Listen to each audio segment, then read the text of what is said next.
We'd be so hypocritical against our own our own thoughts if we said, okay, well, let's not make fun of them because they might hurt us. Like that's messed up to have that kind of thought process. You know, okay, well, we'll rip on the Catholics because they won't hurt us, but we won't rip on them because they might hurt us. Like that's not.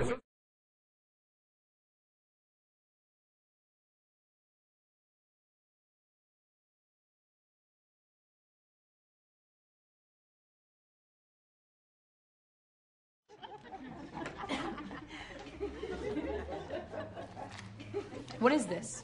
Just leave it alone.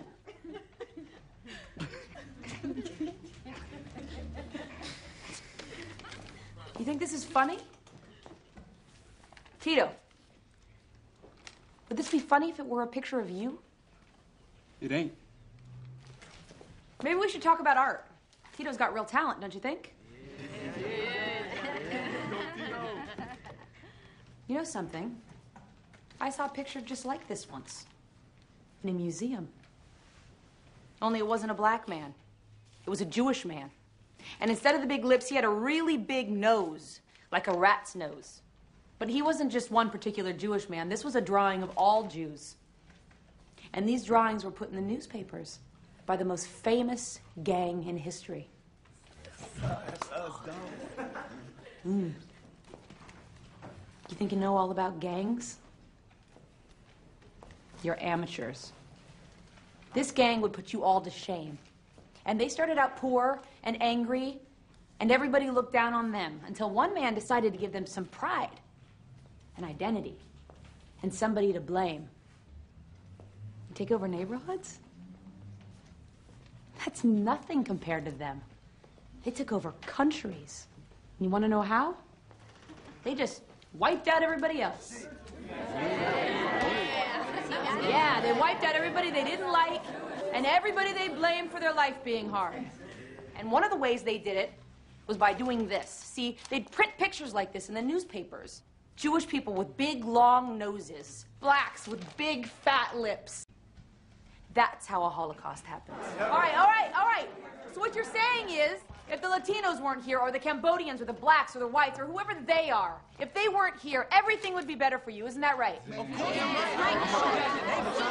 be better if you weren't here. Right. It starts with a drawing like this. And then some kid dies in a drive-by, never even knowing what hit him. You got no respect for how we living. You got us in here teaching us this grammar shit, and then we got to go out there again. And what are you telling me about that, huh? What are you doing in here that makes a goddamn difference to my life? You don't feel respected. Is that what you're saying, Ava? Well, maybe you're not. But to get respect, you have to give it. That's right. So when you're dead, you'll get respect. Is that what you think? That's right. Yeah. It's real. You know what's going to happen when you die? You're going to rot in the ground. And people are going to go on living. And they're going to forget all about you. And when you rot, do you think it's going to matter whether you were an original gangster? You're dead. And nobody is going to want to remember you. Because all you left behind in this world is this.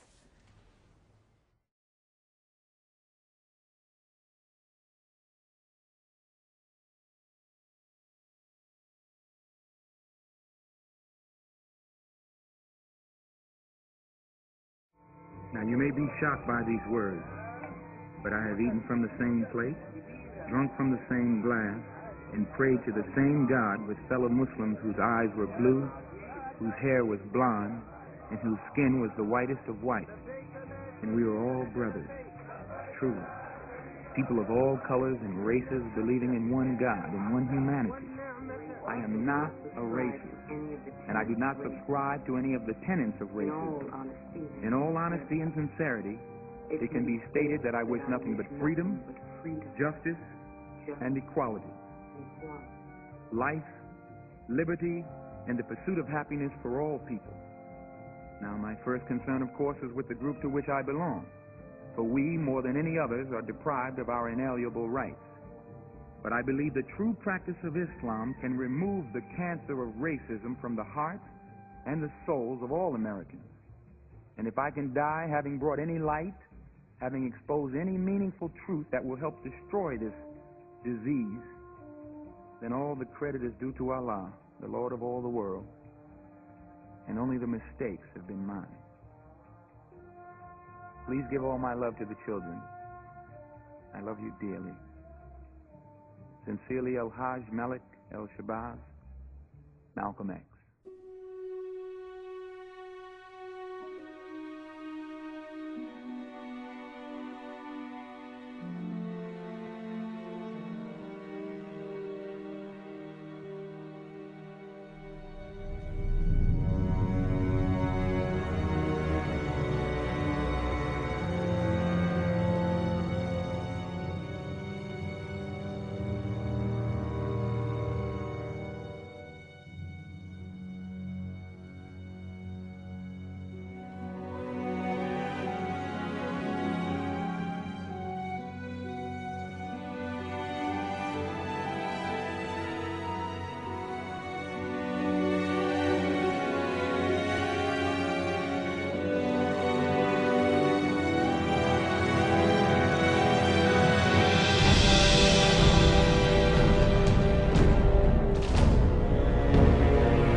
O people, O humanity, O mankind, we, and this is the royal we of power, it's not plurality, we, God, we have created you from a pair, from a male and a female, and we have made you into peoples and tribes, that you may know one another, that you may know one another.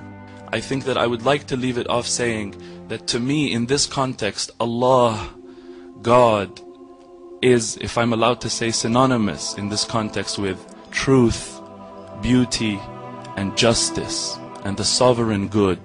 And I think that everybody here, in one way or the other, and I've met pretty much everyone here, I think that everybody here believes that there is something true. You wouldn't be here if you believed that nothing can be true, and that there is something beautiful, one way or the other, again, and that there is something good, because everybody here has good in them, and that there is justice. But the only difference between us is how we define, respectively, justice, truth, beauty, and good. So let me just tell you that wallahi, by Allah, I swear to you, it's all semantics. And if we sit down enough and talk, we will understand one another. Ultimately, everybody will see what is destined for him or her to see. But whatever it is, not only will we see through the veils, we will also love one another, as has happened, and based on that give each other the respect that we've agreed to give each other, not because anybody's forced anybody, but because we love each other and have become friends, and because ta'arafna, and because we have gotten to know one another.